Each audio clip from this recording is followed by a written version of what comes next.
Just a symbolic action to show that we are not going to beg or to appeal for the release of our comrades. We have started a legal battle and we will continue it with the political actions.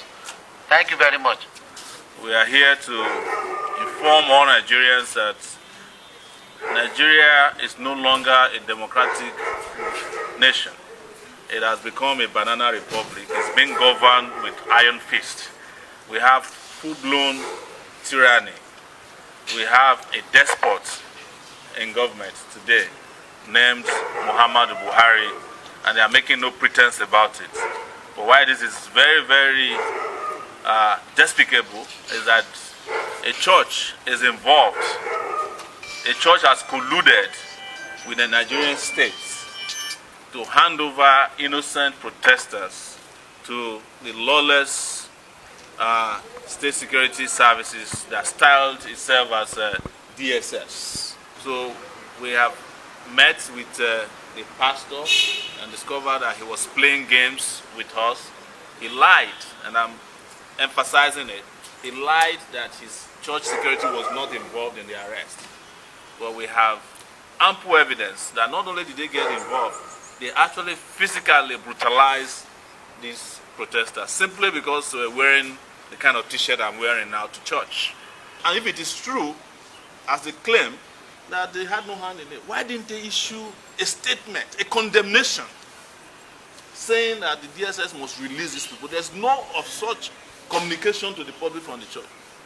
And I've also heard some people who are saying that, oh, why don't they go to mosque? Well, I think it is also a way of demonizing Islam. Yes. To say that if you go to church or mosque to fight against oppression, the members of this mosque will beat you up. That's a demonization of Islam. Because I've seen a lot of Muslims fight against oppression. The Shiites are fighting every day against oppression in this country. I know of Muslim clerics who condemn the Buhari regime. Yes. Why are we demonizing them by saying, oh, why don't you wear the t-shirt to mosque? You know, everybody in this country is tired of the Buhari regime, and they are at liberty to wear whatever they want to church or mosque, either on Friday or on Sunday. The question we should be asking is, why is it a crime to even engage in protesting?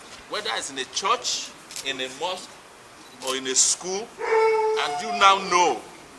Ask about what El-Rufai did to students who were protesting on campus. Did those ones go to church as well? They killed them because they were fighting against increase in school fees. What did the Shiites do when they were killed? Or they are being killed on a daily basis? Because they are protesting. I just want to submit there that our position is very clear. And this impunity cannot continue. And that was extended to Kanu, Nnamdi Kanu, who was kidnapped and extraordinarily renditioned into Nigeria, blindfolded and brought before a judge, and is in detention as far as we are concerned illegally.